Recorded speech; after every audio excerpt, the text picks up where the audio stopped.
Kit Carson, Part 16. A detachment of 10 dragoons commanded by Lee Holbrook was stationed at Rayado during the winter. Sometime in March, a party of Indians attacked the rancho where our animals were grazing, about 2 miles distant from where we were living. 2 men were in charge of it, and both were severely wounded. One of them made his way into Rayado, however, and gave the alarm. The dragoons, 3 Americans, and myself immediately saddled up and proceeded to the rancho. It was night when we arrived, and we remained until morning, when we took the trail of the animals that had been stolen. We followed it at gallop for 25 miles when we discovered the Indians at a distance. During the pursuit, some of our animals gave out and were left on the trail. We approached the Indians cautiously, and when we were close enough, we charged them. We killed 5, and the other 4 made their escape. We recovered all but 4 of the stolen animals. 2 of the men with me on this enterprise have since been slain by the same tribe of Indians. Sergeant Holbrook, a brave and gallant soldier, was killed in the Battle of Siniguilla in 1854, and William New, a brave and experienced trapper, was killed at Rayado a few months after our pursuit of the Indians that had stolen our horses. On May 5, 1850, Tim Goodale and I started to Fort Laramie with 40 or 50 head of mules and horses to trade with the immigrants. We arrived about the 1st of June and remained about a month, disposing of our animals to good advantage. Goodale then started to California, while I set out for home. At the Greenhorn River, a tributary of the Arkansas, I learned that the Apaches were watching the road ahead of me to waylay and murder any travelers who came along. I remained here about 6 days to recruit my animals. My only companion was a Mexican boy, and I could get only one other man, Charles Kinney, to accompany me. I set out and traveled about 40 miles through the mountains the first night to the Trinchera River. Here I had the animals concealed in the brush at some distance from the road, while I climbed the highest cottonwood tree to watch for Indians.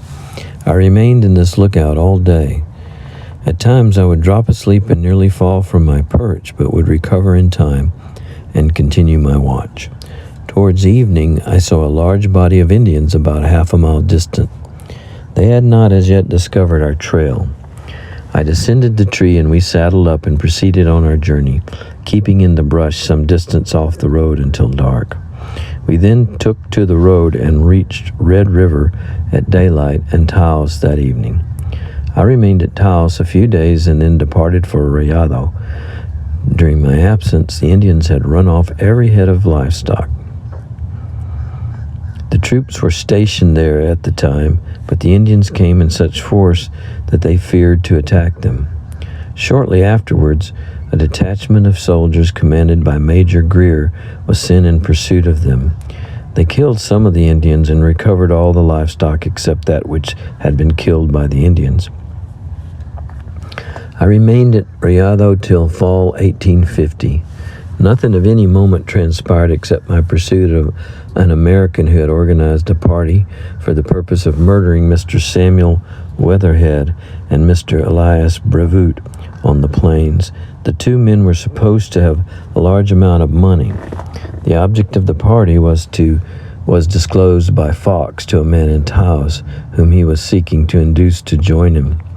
The man declined to do so, and when he thought Fox had gone too far to be apprehended, he revealed what he had told him. Lieutenant Taylor of the 1st Dragoons was in Taos at the time. He told me that he wished Fox apprehended for debt and requested me to pursue him for this purpose.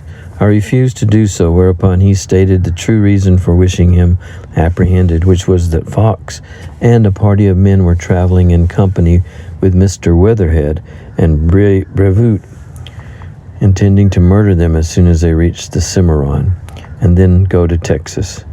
As soon as I learned of this plot, I agreed to go, and 10 dragoons were given to me as an escort. On the second night out, we traveled until 1 o'clock, when we met Captain Ewell in command of a party of recruits en route for New Mexico. I told him the object of my journey, and he joined me with 25 men. On reaching the camp of Weatherhead and Brevoort, we entered it cautiously and arrested Fox. The next day, Captain Ewell returned to his camp with Fox in his custody. Weatherhead and Brevoort retained 15 of their men in whom they had confidence, and ordered the remainder, about 35 in number, to leave them. I have not the least doubt that they would have been murdered if these men had not been expelled from their party. They told me that anything I might ask of them would be freely given, but I demanded nothing for my trouble, deeming it sufficient to reward to have saved the lives of 2 valuable citizens. However, in the spring following, they made me accept a splendid pair of silver-mounted pistols as a present. I returned to Rayado with Fox and turned him over to the proper authorities. He was taken to Taos and confined there, but nothing positive could be proved against him, and he was released. I remained in Rayado till March 1851, and then started for St. Louis, taking 12 wagons belonging to Mr. Maxwell with me for the purpose of bringing back goods for him. I arrived at the Kansas River on May 1, and proceeding to St. Louis, I purchased the goods. Then I returned to the Kansas, where I loaded the wagons and started for home. I concluded to take the Bent's Fort Trail on account of water and grass being in greater abundance thereon. About 15 miles before reaching the crossing of the Arkansas, I fell in with a village of Cheyenne Indians. They were hostile to the United States at this time, because one of the officers of Colonel Summers' command, which was about 10 days' march ahead of me, had flogged a chief of their tribe. I do not know the reason for this punishment, but I presume courage was oozing from the fingertips of the officer, and finding the Indians in his power, he wished to be relieved of their presence. An Indian very seldom lets an injury go unavenged, and it is immaterial who his victim may be, so long as he belongs to the same nation as the offender. Unfortunately, I happened to be the first American to pass them since the insult was given, and on me they proposed to retaliate. I was encamped about 20 miles from their village when they began coming in groups of 1, 2, and 3 until 20 had arrived. At first I thought they were friendly, not having heard of the outrage that had been inflicted on them.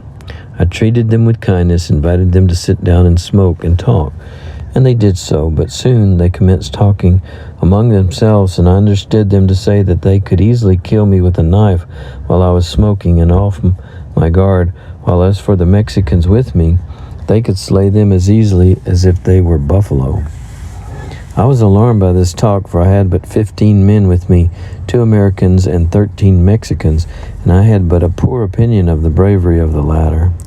I told the Indians that I was ignorant of the cause of their wishing my scalp, and that I had done them no injury, and had wanted to treat them kindly. They had come to me as friends, but I now discovered that they wished to kill me, and they must leave my camp. Any who refused would be shot, and if they attempted to return, I would fire on them. They departed and joined the rest of the band, who were in sight on the hills. I then ordered my men to hitch up, and we moved on, the drivers carrying their rifles in one hand and their whips in the other. We traveled in this way until dark, when we encamped, and I started an express to Rayado. On the following day, we had stopped at noon when 5 Indians approached us. When they came within 100 yards of us, I ordered them to halt, but eventually I let them come in so that I could speak more freely to them. I informed them that I had sent an express to Rayado the night before to bring the troops who were stationed there, that I had many friends among them, and they would surely come to my relief. If I were killed, they would know by whom it was done, and my death would be avenged. They left me and examined the road, finding that all I said was true, and that the express had advanced so far that they could not overtake him. Fearing the arrival of the troops, they concluded to leave me. I'm confident the party would have been killed by the Cheyennes, for there were a large number around me, if I had not sent ahead for assistance, and I afterwards learned that the only reason they had for attacking me was the resentment caused by the conduct of the officer of Colonel Summers' command.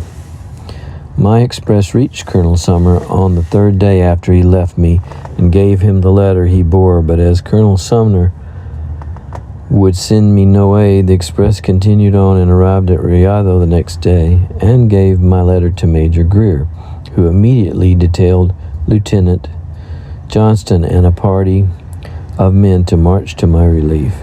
When Lieutenant Johnston met Colonel Sumner, he was asked where he was going, and when he replied to my assistance, I presume the conscience of the gallant old colonel troubled him. He had refused to send help to aid me 2 days before and supposed that in all probability my party and I had been murdered. Everyone knew that if Johnston, who was a brave and noble officer, should have a fight with the Indians, the affair would be properly managed and he would receive great praise. So the colonel wished to have a hand in the matter and concluded to send Major Carlton and 30 men with Johnson.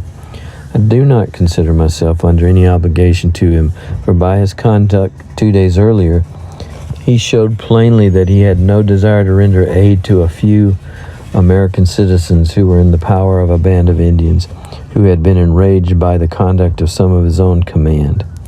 But I am thankful to Major Carlton and Lieutenant Johnston for the kindness they showed me on their arrival at my camp, and for their anxiety and their willingness to punish the Indians who had sought to interrupt me. Major Greer, a gentleman and a gallant soldier, is also entitled to my warmest gratitude for his promptness in sending assistance to me and for the cordial way he met the responsibility to which he had been appointed. It plainly showed that he had a noble heart and that he can be depended upon in the hour of danger. End of part 16.